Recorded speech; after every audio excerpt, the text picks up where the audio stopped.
So, Ed Asner is the winner of seven acting Emmy Awards for Mary Tyler Moore, Lou Grant, Rich Man, Poor Man, and Roots. And in one of my favorite films of the last several years, he starred as the voice of Carl Fredricksen in Pixar's animated film Up. One that I loved. I'll just say this. Ed also served 2 terms as the president of the Screen Actors Guild. And Weinberger began his career in the early 60s with the late Dick Gregory. He wrote for Johnny Carson on The Tonight Show for 5 years, and then he wrote for and produced The Mary Tyler Moore Show, and then co-created Taxi, Dear John, and The Cosby Show. Ed won 3 Golden Globes, a Peabody, and 9 Emmys. So I'm sitting here with 16 Emmys. Pretty cool. I had a past life as an actor, and I actually did a guest shot on a Lou Grant, but sadly my scene, and I say scene, singular, was with Robert Walden. And I did a Mighty Carson art player with Johnny, which was one of his favorites. He put it in all the anniversary productions, so I made money. Yeah. In L.A. or New York? No, here, in L.A. I was no longer But that working. was when you were long gone doing bigger and better I was things. long gone, yes. So, you guys go back to at least the Mary Tyler Moore Show, if not before. And since you've known each other so long, do either of you have a first memory, a first impression, a time that you knew you two were going to hit it off? Never. Never. No. How about you? And it's gotten worse. Very good. Anything from those early years, a hint, a conversation that would have hinted that this many years later you guys would write a book together? Well, let me say that on the Mary Tyler Moore Show, the actors and the writer-producers didn't really fraternize. I mean, there wasn't, there were 2 different social groups, and we really didn't have social experiences. We talked to each other on the set about the work, but I don't think there were too many times where we've really spent getting to know each other. So then I'm going to ask Ed to read a bit of why you guys did this book, but at some point there had to be a meeting of the minds where you said, you know, you feel that way too, let's... Well, let me, if I may, I wrote a one-man play based upon my own experiences called A Man and His Prostate. And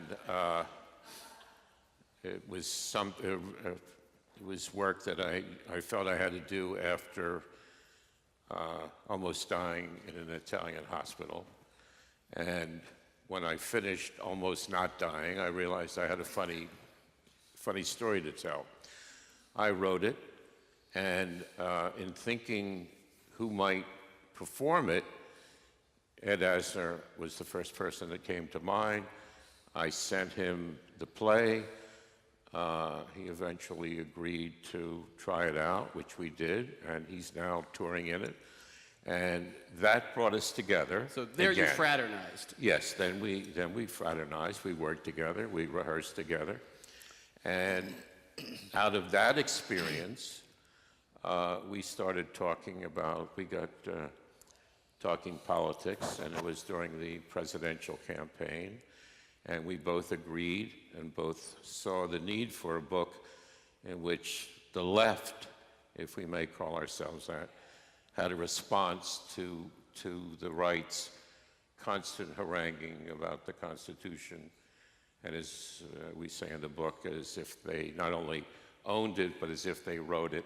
Right. And that's the result of the book. So that's where we are. So. Yeah. So this is where I would normally ask, how did this book happen and so on, but Ed, in your introduction entitled Why I Wrote This Book, can you read some of that? You want to do that? I'd love to. Excellent. There you go. I mean, the What words... do you know? We have one here. The words just flow from me. No, next week. I know. I wanted to look at your name again before I blank it out.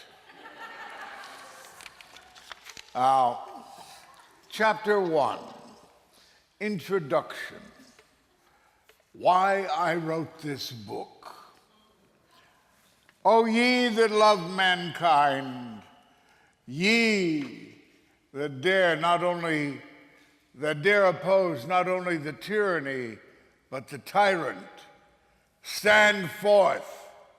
Thomas Paine, Common Sense, 1776. One of our unheralded saints of this country. Nobody thumps the Constitution like a right-wing Republican. Conservatives love the Constitution, invoking its very name, even more than the Bible and Ronald Reagan, as all the proof that they need that God is on their side. It's not enough that they think they own the Constitution. They act as if they wrote the damn thing. The Constitution is the cornerstone of the Republican Party's agenda, along with small government, less regulation, and making sure the rich pay less taxes than the rest of us. Republicans are supported by a phalanx of right-wing radio and TV hosts who wave the Constitution at us like so many brainwashed Chinese once lofted copies of Chairman Mao's Little Red Book. Mark Levin, I as a Jew kind of gag every time I have to say that name that way. Mark Levin and Glenn Beck have made small fortunes publishing books that rewrite the Constitution to suit themselves. Rush Limbaugh's website once featured him beside a blow-up of the Constitution's preamble, a wide smile across his face as if he had just scored a prescription for painkillers.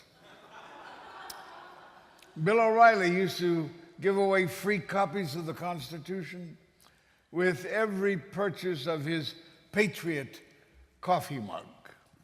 That was, of course, before he was fired from his television show where he advocated family values on the one hand, while calling female employees and masturbating with the other. From Tea Party politicians to the Wall Street editorial board, all share the same distorted view. Progressives, with the aid of pinko academics and activist judges, have been on a century-long march to disfigure the Constitution, bend it to their own evil objectives, and undo the special order as ordained by our country's founding fathers. To give you some idea of what I'm talking about, here are samples of quotes from their best and brightest. I, as a constitutional conservative, as a believer in Jesus Christ, readily embrace Donald Trump's agenda. Michelle Bachmann, former Republican congressperson. If standing for liberty and standing for the Constitution make you a wacko bird, then you can count me a very proud wacko bird. Senator Ted Cruz.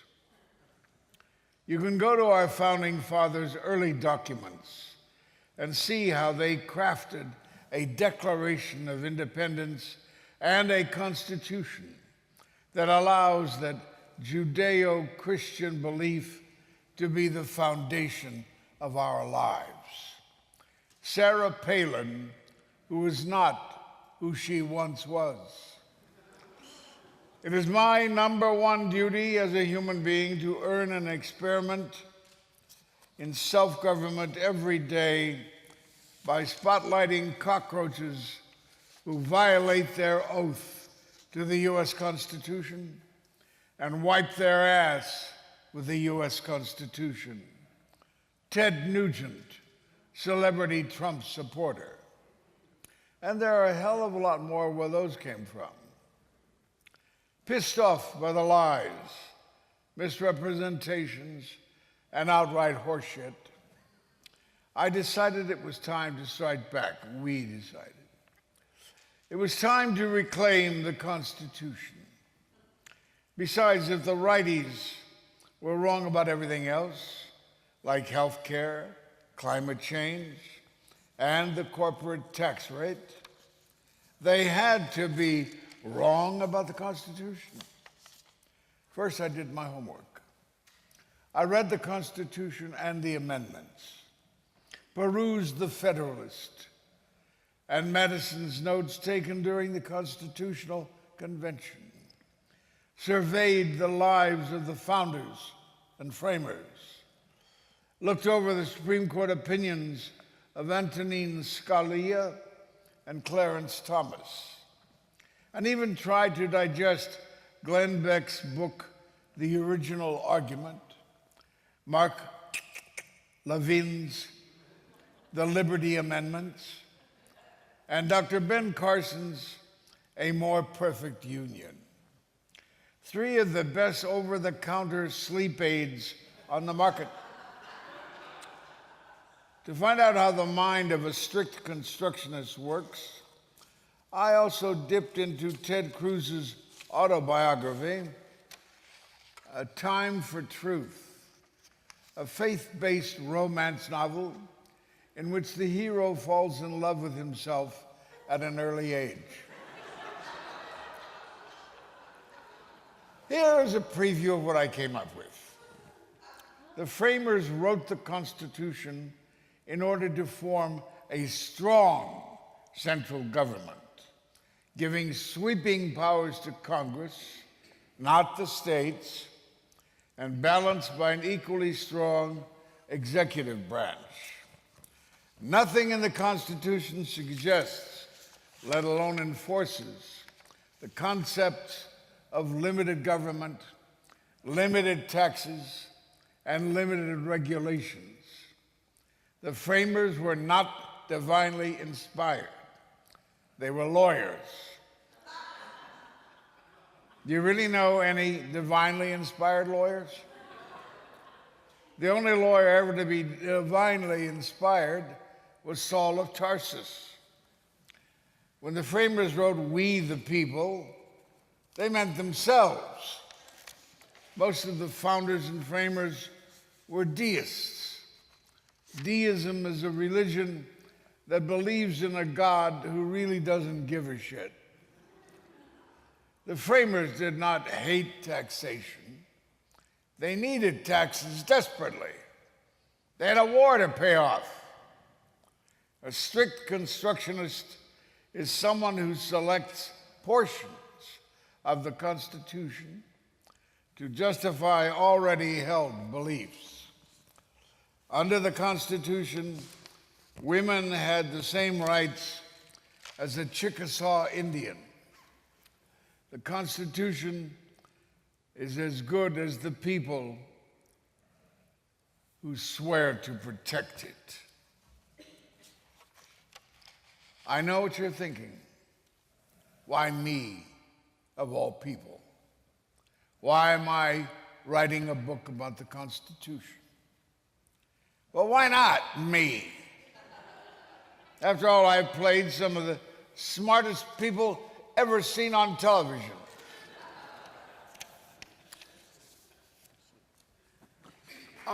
Okay.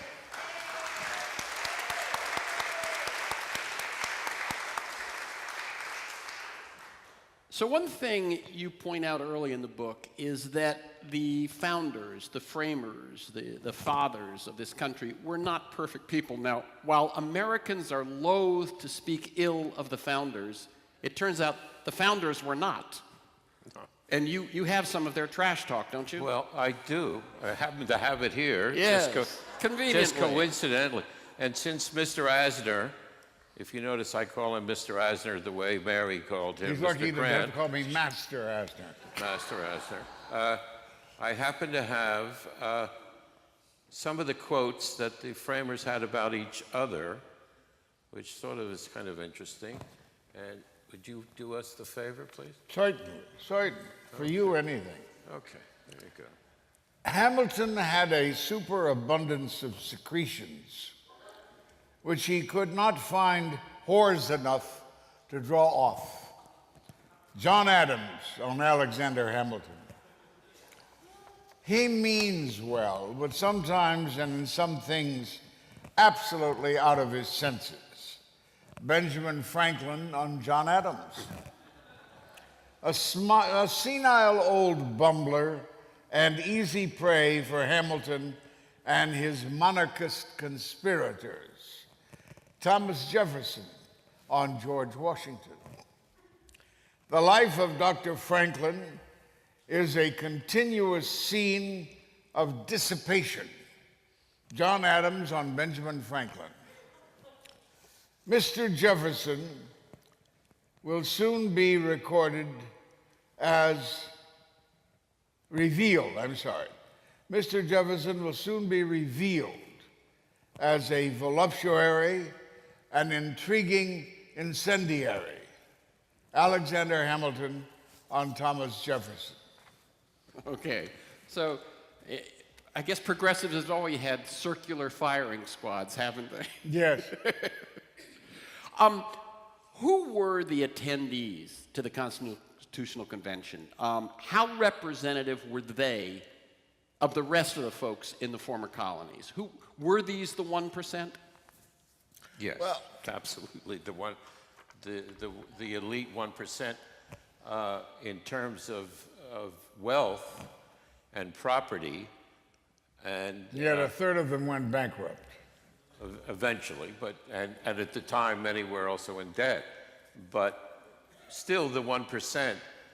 But on the positive side, they were also the 1% intellectually gifted, and in one way, I don't think you're ever going to find a group of men like this to ever be in the same place at the same time again. So they're a contradiction, and that's one of the things the book points out.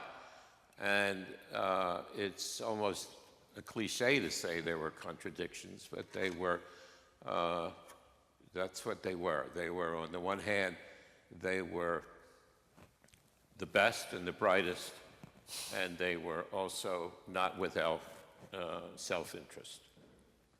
Yeah, we'll get into that a little bit more later. But you set out, as you said, Ed, you set out to write this book as a response, as a, wait a second, let's hear what we have to say and not act like the right owns this document, which is an American document. And here's somewhere where you might want to take notes, unless you've bought the book already. You list a number of right-wing talking points and then your replies to them, which people can use at Thanksgiving if it comes up, right? Shall we do them for you? With Uncle Donald. Sure. Okay. You got them? Do you have your list there? All right, I have to get mine. And I can do that. What page do you have? 50. Well, all right, let me see if I can. Okay, so this is chapter 4, Heckling the Right Wing, their top 10 talking points, and his top 10 comebacks. I'm going to be the right wing, and he's going to be himself, okay? We follow that. My usual, so. Yeah. And you don't have to take notes. Number 1, the framers were all devout Christians. Reverse. You think everyone was a devout Christian. You probably think Jesus was a devout Christian. The framers were opposed to taxation. The first day in office, Washington as president and Hamilton as Secretary of the Treasury, taxed carriages and whiskey, then opened a bank to put the money in. Maybe not the first day, but close. The greatest influence on the Constitution was the Bible. Yeah? Then why doesn't the preamble read, "We the chosen people"? To understand the Constitution, you must read the Federalist Papers. Nobody could read the Federalist Papers. Madison and Hamilton wrote the damn things, and they couldn't read the Federalist Papers. The Constitution gives everyone the right to own a gun. The framers didn't want everyone to have a vote, let alone a gun. The Constitution does not grant homosexuals the right to marry. The Constitution also does not grant the right of homosexuals to win all the Tonys. So what? The framers were a diverse group. The framers were as diverse a group as the Mormon Tabernacle Choir. Okay. Is that it? No. No. No, we The got right one. wing isn't finished. No. He's going to have to find the... Okay. No, thank you. I got it. James Madison is the author of the Constitution. The Constitution is the greatest cut and paste job since the New Testament. The framers believed in term limits. I'm with you on that. I figure if a congressman can't steal enough money in 3 terms, he's too dumb to hold a job in the first place. And number 10, the only way to interpret the Constitution is to determine what the framers were thinking when they wrote it. You can't even figure out how the framers took a piss in pants without a fly. Now, how do you expect to figure out what they were thinking? I had teenagers. I never knew what they were thinking. And we lived in the same house. Hell, I don't even know what I'm thinking half the time. Great. Thank you.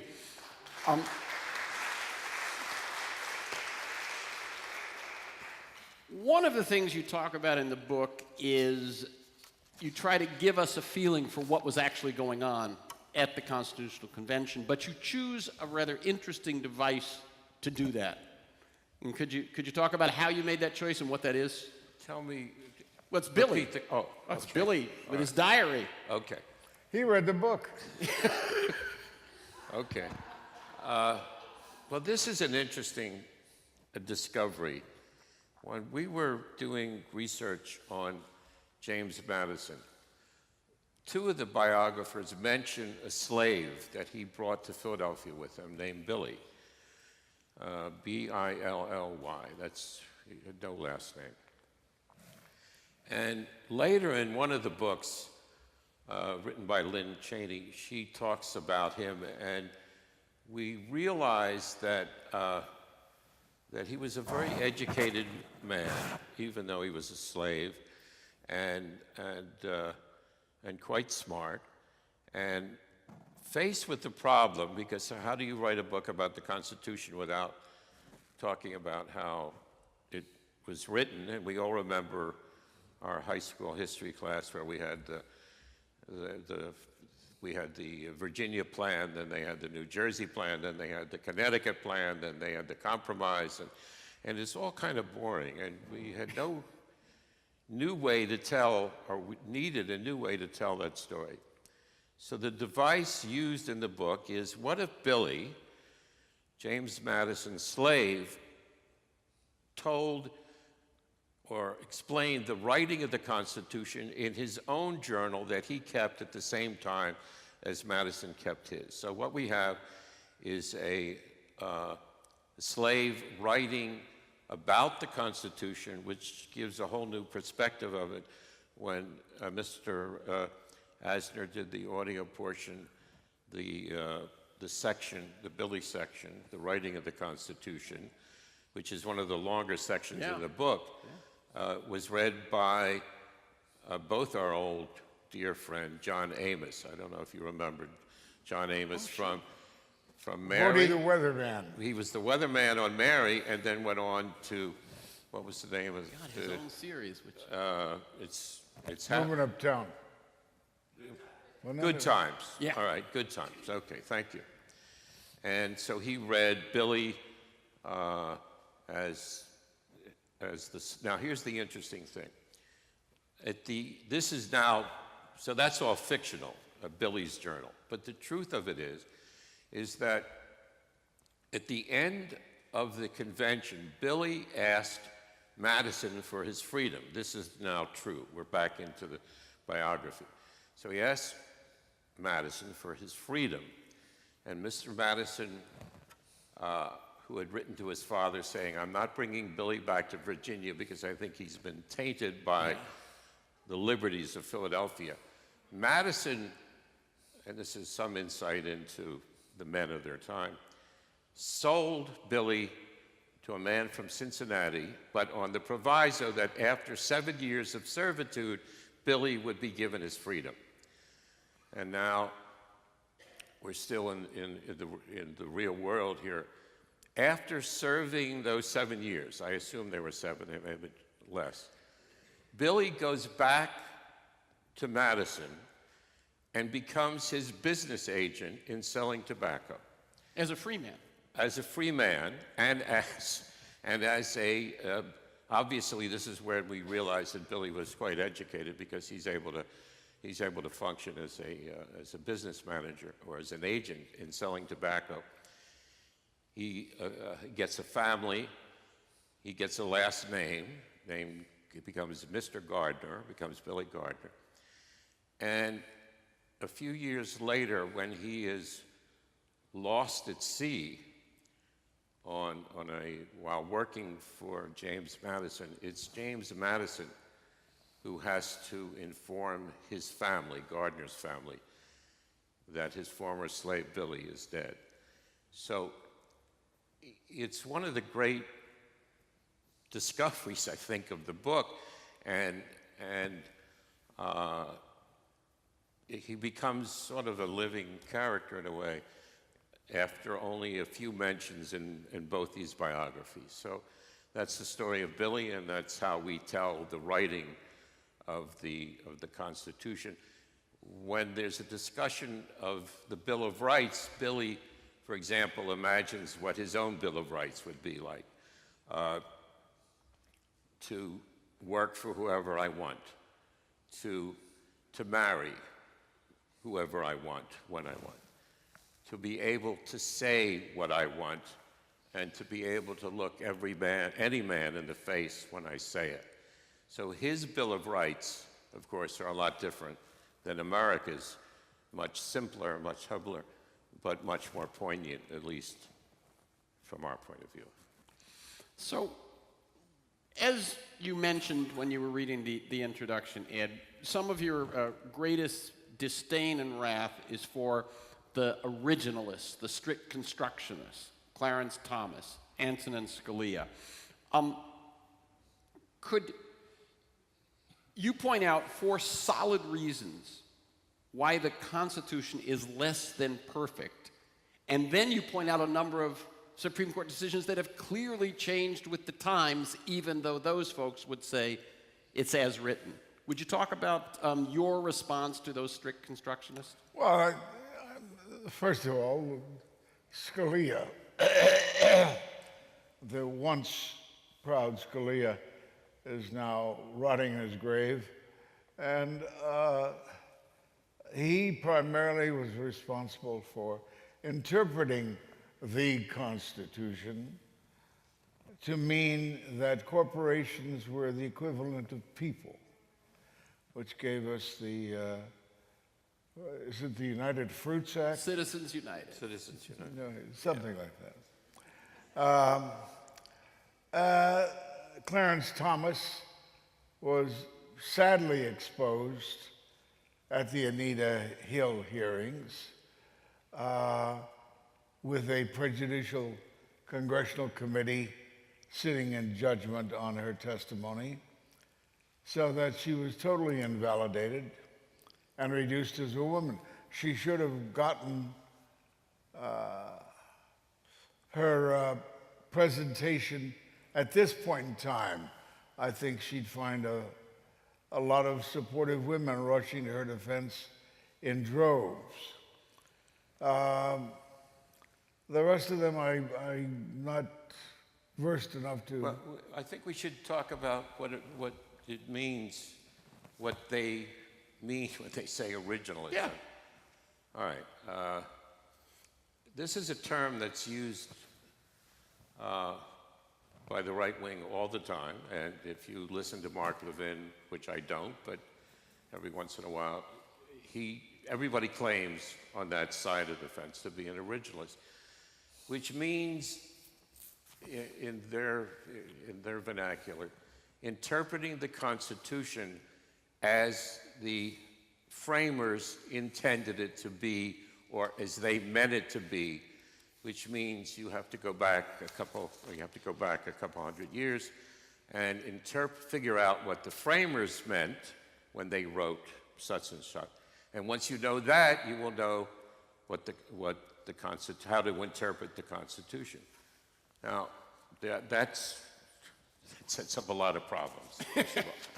It's almost impossible, as we say, to go out and figure out what the framers were thinking at that time. And this, remember, is a time, if you want to go back, this is a time when if you were in debt, you went to jail. This was a time when 7-year-old boys worked in the mines legally or in factories. This is a time when the rich paid the poor to serve in the military for them. The life expectancy might be 35 to 40 in many cases. And this is the time that Antonin Scalia says this is where we go for the moral values for interpreting the Constitution. It was also, and this is a shocking fact that isn't in the book, that was learned later, the age of consent in Virginia at the time of the writing of the Constitution was 10 years old.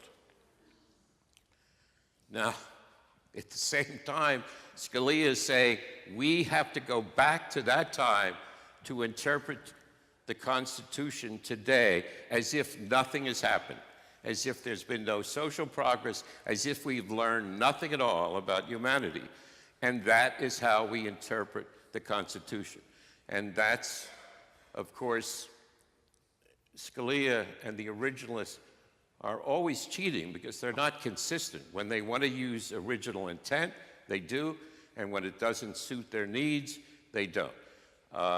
In Citizens United, it's an absurdity because Scalia does not quote the framers and their consistent fear of the corruption of money in politics. All of them talked about, we quoted somewhere, that one of the great evils to a republic would be money. They moved the capital, one of the reasons they moved the capital from New York to the swamps of Virginia or Maryland was to get it away from the rich and the stock markets and the traders and the businessmen. They were all suspicious, even though they were rich themselves. Right. They were clearly right in this, and they recognized the dangers to a republic, not to a democratic republic, but to a republic of money. And they all wrote about it, each in his own way. And Scalia, of course, ignores the framers there when he chooses, ignores originalism, is not an originalism for that case, and simply sides with the rich and says basically that a contribution of $1 billion by the Koch brothers is equal to 150 from you or me. And that's why our politics are a little in the mess they're in. Or even the Electoral College, which now in this last election, after almost 3 million votes behind, the presidency is given to Donald Trump because of the Electoral College, where a black man is only regarded as 3/5 or a woman as 3/5 of a human being. How gross.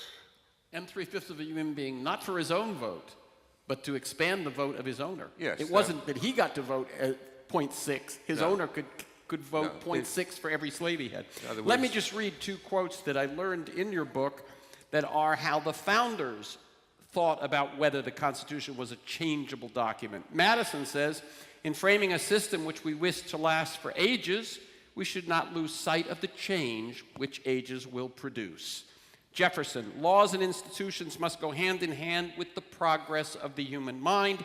Each generation has a right to choose for itself the form of government it believes most promotive of its own happiness. Obviously, they cherry pick and skip that. And also, I remember George Washington, of all people, who we don't think of as an intellectual at all, but he said that he said about the Constitution, we are building the foundation, and the American community will put in the edifice. So it's clear that they thought of it as an expanding document, An evolving document. an evolving document, a living document. They never thought of it as set in stone, in which the text was the be-all and end-all. When they left Philadelphia in September, they each commented, again, in his own way. I say his because there were no women there, obviously. They all commented, each in his own way, that they knew it wasn't perfect. They knew it was as good as they could get, and it was pretty much what Hamilton, in fact, said in the Federalist Papers. This is as good as we can get for now. And yet, the strict constructionists and the originalists would have you believe that the framers had locked it in and said, this is it for all time, and it's like the Ten Commandments, written in stone, and take it or leave it. So it just shows you how full of I feel like I can't curse. How full of malarkey it all is. Well, but good. Thank you. Malarkey. Yeah. I feel To we're in quote a Joe sacred Biden. place, and I don't want to say horseshit. Yeah. So, So You don't want let's to say bullshit? no. Let's deal with one I'll stay specific, and then we'll go to questions from you folks, which is Sunday, August 1st, we saw what might be the greatest mass shooting, mass homicide in U.S. history. The U.S. is alone in our rate of gun homicides and suicides. You point out, I think, 30% of homicides are suicides. I mean, it's some out. I don't remember. It's There's so huge, many, though. There's so many horrific numbers. Of that gun, gun people gun who die from violence. gun are suicides. And the And I believe- industry and the NRA depend on the Second Amendment as the foundation of why they make the stands they do. What did you learn about the Second Amendment? Well, all right, here's what we learned. I'll do the setup line. What we really believe is the truth, is that this country was founded on the control of guns and not the use of them, and that leads us to Shays' Rebellion. Yeah, well, the Shays' Rebellion took place, and they were marching towards Springfield, Massachusetts, to take the armory there. Now, at this time, this fragile state of the Union, call it, a large host of ex-soldiers primarily, with guns from the armory, which were, I guess, the best type of the period, would have endangered and unsettled a lot of people.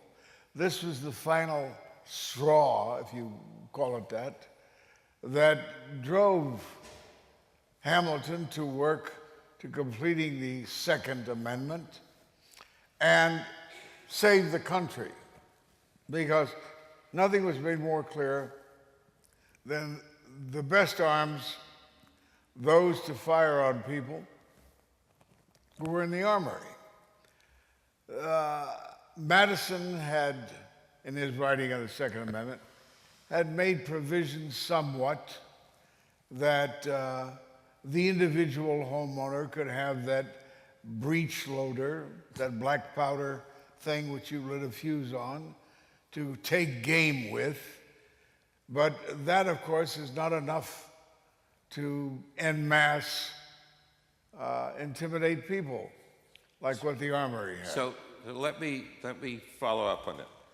So at the prospect of 4,000 unarmed, angry white men marching to get guns to attack Lord knows what, scared the bejesus out of Washington, Madison, and Hamilton, primarily, and became the seminal event for the writing of the Constitution, because they recognized that the danger to the country was anarchy as represented by Shays' Rebellion, which goes back to the argument that this country was founded on gun control and not on everybody having a gun. What Mr. Asner alluded to with Madison, we found that one of the first laws, Madison wrote the Second Amendment. And if you'll bear with me, I got a little demonstration. It's very important to me to make this point about the Second Amendment, so I will actually get up and move around, if I may. What was I talking? Oh, I was talking about Madison. As a young legislator in Virginia, one of the first laws that he passed was that you could not carry a gun, a loaded gun, off your own property. So we know what Madison thought about guns or the use of them. So I'm going to talk about the Second Amendment, which of course you've all been told that it's owned by the NRA, and you've all been told over and over again that everybody has a right to a gun, and it's in the Second Amendment, and there's no... That individuals have a right to bear arms. No, that's the wrong. Okay, put the other one up first. Yeah, that one. What is this about the prostate here? No, we're not ready. No, just, okay. All right, so this is, you'll bear, this is my wife's handwriting. Oh. And it's, scapegoat. Okay. Okay, so this is our Second Amendment. This is what we all, this is that elusive Second Amendment, that scary Second Amendment that nobody can dare figure out. All right, a well-regulated militia being necessary to the security of a free state shall not be infringed, nor the right of the people to keep and bear arms. Okay, that's as it stands, and there is some ambiguity in it, but let me point out, it's one sentence, it's one clause, and this was written, this is not Madison's writing, it's a little, but it became this is what we are now living with, this Second Amendment. Okay. Now, let me point out that the motto of the NRA is the right of the people to keep and bear arms shall not, is that the whole? All right. The right of the people to keep and bear arms shall not be infringed. That's their motto, so you keep that in mind. All right. Now, that's what we're living with. That's the Second Amendment. Now, I'm going to show, now we talked about original intent earlier. So if Scalia and if the Roberts Court were really, and if Clarence Thomas were really interested in what the framers thought about, they would have found what we found. Very simply, you can, I mean, you don't have to go too deep in American history to find this. This is Madison's version. This is the first draft. This is the first draft of Madison's Second Amendment, and this is what he wrote. The right of the people to keep and bear arms shall not be infringed, comma, because, I'm putting in the because, but let's figure out, a well-armed, and well-regulated militia being the best security of a free nation, semicolon. Now, this is what he wrote after that. But no person religiously scrupulous of bearing arms shall be compelled to render military service in person. That's what he had. Now, why is that important? Because Madison is saying, sensitive at the time to the Virginia Quakers, who were pacifists, and Virginia Baptists, who didn't want to serve in the military or in the state militia, he put this clause in that protects them. It's a conscientious objector clause, clearly implying and meaning he is only talking about a militia. He's not, if it was about individual gun rights, there is no reason. You wouldn't need the exception. You don't need an exception. Now, what happens when Madison takes this to Congress, he's a congressman, he puts this on the floor, it goes to a committee, it then goes to a joint committee between the House and the Senate, and they come out with, where is Ted? The old Second Amendment, okay? So now we know if we care about original intent, if we care about originalism, this tells us the original intent of the framers. Now, okay, so now we get into Heller versus Washington, which is the first time in over 250 years in which the Supreme Court rules that an individual, not the state militia, an individual has the right to own a gun. And here's what Scalia does with this, with what we have. A well-regulated militia being necessary to the security of a free state, okay? He lops off, or it shall not be infringed, or the right of the people to keep and bear arms. What he does is he divides the clause into two parts. He ignores original intent from Madison. He ignores 250 years of precedent. He ignores common law and invents a grammarian interpretation and says this clause is divided into two parts. The first is the prefatory clause, a well-regulated militia being necessary to the security of a free state. Okay, he takes that part and says that's not important. And what is important is the last part, the right of the people to keep and bear arms, he calls this the operative clause, and he says that's the essential clause, and the first part doesn't count. Now, if he did that with the preamble to the Constitution, he would have removed "we the people." If he had done that to Homer's Iliad, there would be no poetry. So this is what Scalia does. Nobody has caught him on it. Nobody has said a word. It is dumbfounding to me that it's gotten through this way, and that what he has done is he's invented grammarian terms, the prefatory clause, and he's ended up with coincidentally the motto of the NRA. Which is when I say the motto, it's if you go into the NRA's lobby, that is what is embedded in marble on their walls. Yeah. So this is... one of the things, Ed, that you point out is, and why I mentioned it, was that they mention militia, they mention people, it never even mentions individual. There's no person Individual at all. Doesn't show up at all. The people are the people of the country. The framers never talked about guns for people. They only talked about guns for state militia. The Articles of Confederation, which precedes the Constitution, talks about state militia only.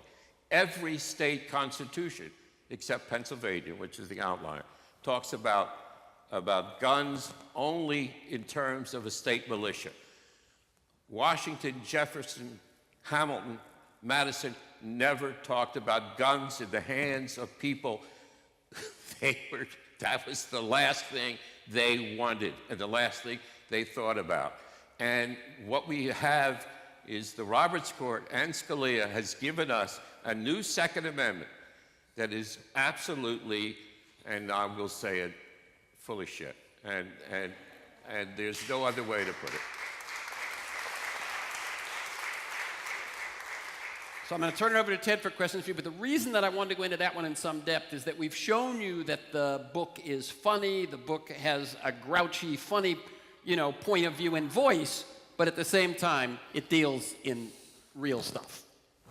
You Yeah, guys did your homework. This is real stuff, and what's amazing, I think it's there for everybody to find. It's nothing anybody here on stage has invented. It's out for all of us, and if you just go a little past what we've been taught, you will see it, and it gives a lie to originalism, because if Scalia cared about originalism, the foundation for the interpretation of the Second Amendment would be Madison's first draft.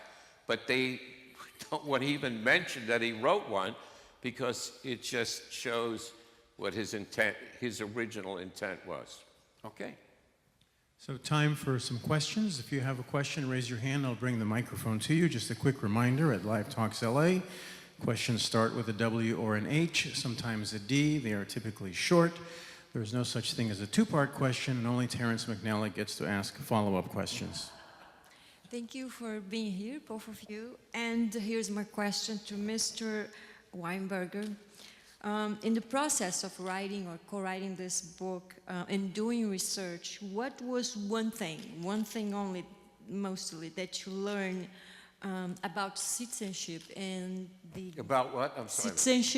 Citizenship and the great American character. Thank you. Okay, I'm gonna answer regardless of the question. I think I have an idea of the question, but okay. What jumped out? What is the most surprising thing about that we discovered and that is in the book is the origination of the Bill of Rights. That I think none of us know anything about. We certainly didn't. And let me just explain that for a second. I don't mean to hog the time, but let me just talk about the Bill of Rights for a second. The Bill of Rights were not in the original Constitution. And at the convention, George, as the convention is winding down, and remember that it was a hot summer, it was Philadelphia, and they wanted to get out of there, and George Mason shows up and says, we need a Bill of Rights, and Madison says, we don't have time for it. The Constitution is written, it's being printed as we talk, and the wrap party is already scheduled at the City Tavern with, George Washington has reserved the room, and we're having our farewell party, and we don't have time for a Bill of Rights. George Mason and two other attendees at the convention refused to sign on that basis. Right. And now the Constitution has to be ratified by the states. They needed 9 of the 13 states to ratify. Now the Bill of Rights become an issue, and the anti-federalists propose that if they don't get the Bill of Rights, among other things, there would be they would demand a second convention. Again, Madison, Washington, and Hamilton are scared to death again, because the second convention would undo everything that they had already written and had agreed to. Primarily the right for the federal government to tax. This is another right-wing myth, that these people didn't want to tax. So Washington and Madison, let's center on them, had what they wanted in the Constitution. They had the right of a standing army. They had the right to tax. They had a little control over state governments, and they had a powerful executive. They had created an executive branch that they didn't have before. They were not going to lose that. And so in a sort of a plot, Madison and Washington agree that Madison will write a Bill of Rights. It's going to be their Bill of Rights. And what Madison does is he takes suggestions from all the states. He takes 200 rights. He throws out 100 immediately as being things he doesn't want or Washington doesn't want. He narrows the 100 down to 20 and presents them to Congress. At this time, the Federalists are in control of both houses and in control of the presidency. And they do not want a second convention. They pass Madison's Bill of Rights. At the time they pass, the Anti-Federalists have given up, and I'll use this word again. When the Bill of Rights, and this is the great shocker, passed March 1st, 1792, nobody cares. Nobody cares about the Bill of Rights. They're the least important thing that's ever happened in this country at that time.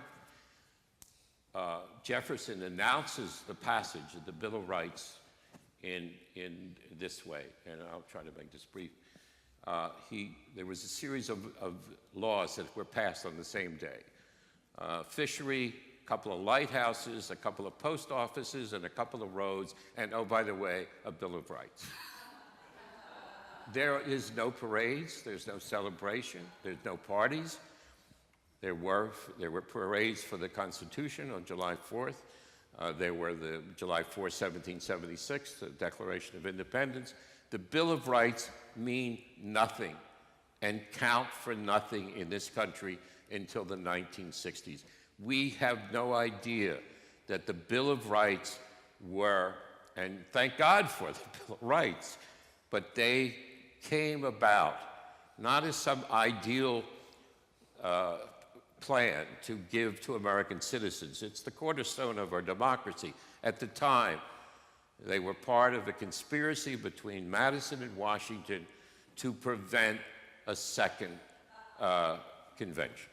And that, I don't know if that answers your question. It's a long-winded way, but you were saying, what is the most surprising? Yeah. If that isn't surprising, I don't know what is. Hello, gentlemen. I admire that you wrote this book, and we like-minded people here will all read it, but I don't have faith that the average red state voter is going to read this book. How do we get this message out to people in this age of right-wing, lying media news outlets? I couldn't hear it. I'll repeat. Yeah, she said, you know, we'll buy it, we'll read it, we're with you, we thank you for writing it, but what about folks in the red states who are inundated with right-wing media? How is this message going to get to them?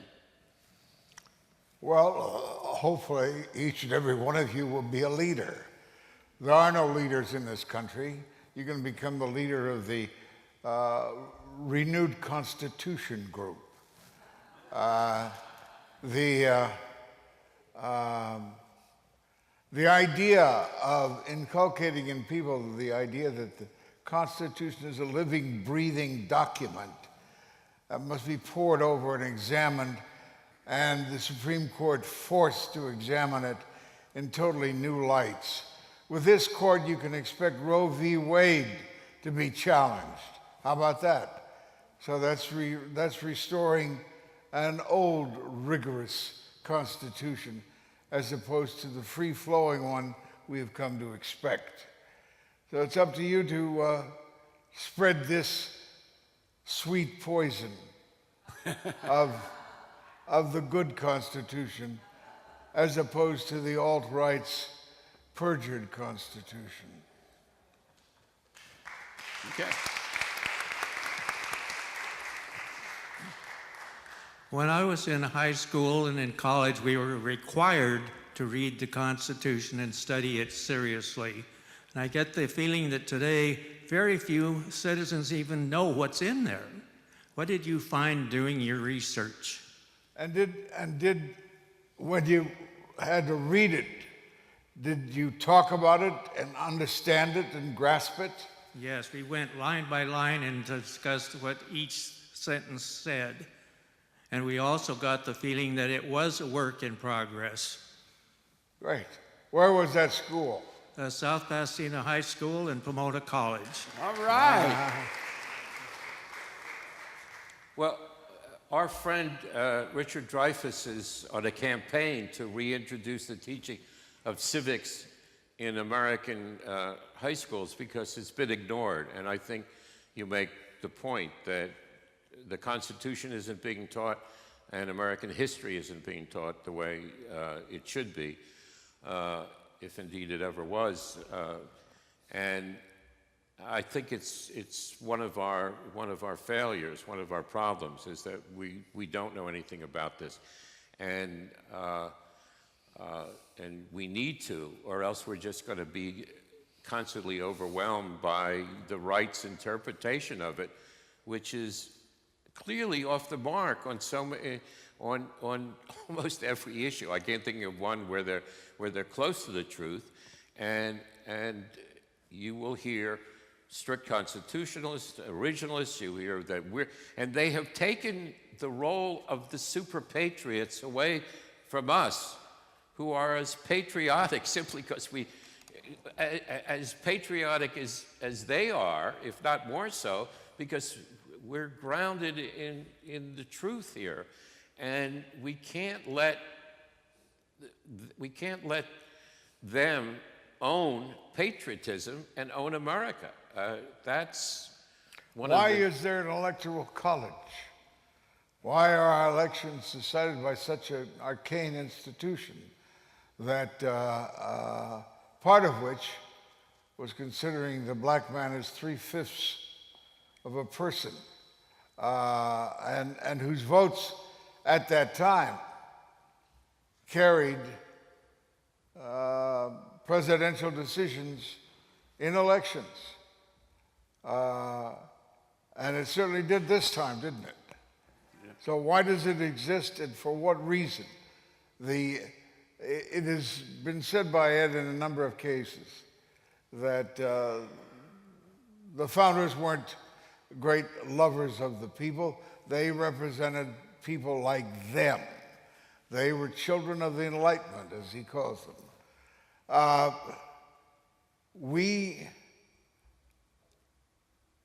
lost 3 million votes, the left did, in this last election. Why should those votes be wasted? At the same time, purges are being conducted in many states in the Union, challenging the districts, changing the districts, and this Supreme Court will probably be acceptant of those changes, so that blacks will lose their vote continually, Latinos will lose their vote, and we'll have more of the same. So unless we find a way to find somebody to evict the Electoral College from our system, and to stop this maniacal vote irregularity being checked by the guy who's running the repressive voting in Kansas. I'm ashamed to say it's... Chris Kobach. Yeah. No block, isn't it? Chris Kobach. Kobach. They're looking for voting irregularities, and they come up with nothing. But they will destroy. And it's up to us, along with the Constitution, to stuff it down these people's throats and invalidate their evil quest. Let him get the one more question, and then... You have another question? Yeah, and then you can read your closing statement. We'll do our final question. So did Hollywood, did you have a bigger voice back in the 70s? And I'm thinking when you were Lou Grant, and I was honored to meet you on the set at one point, and you were doing so many relevant stories. Was that a time when you could lead and did lead with this sort of, here's the truth, here's what people need to know and do? And are we missing that today? Did you guys have did you have somebody who was ripping from the headlines and really understood those things? I don't know, to me as a young college student, you seem so topical in the late 70s, early 80s. Am I wrong? We didn't have Donald Trump back then, so True. I don't know that we had the... I'm not sure I understood the question, but I don't think we had the the passion for change, I think, is more important now than it ever was. I don't know about. Well, my it'd be, voice in the- well, Al Gore bowed to the Electoral College, did he not? Wasn't he a winner Of the popular numerically? vote, yeah. Huh? He was a winner of the popular vote, yeah. Yeah. And the Electoral College pronounced him gonna tell- loser. One thing I would recommend, look up the Powell memo. Okay? Look up the Powell memo.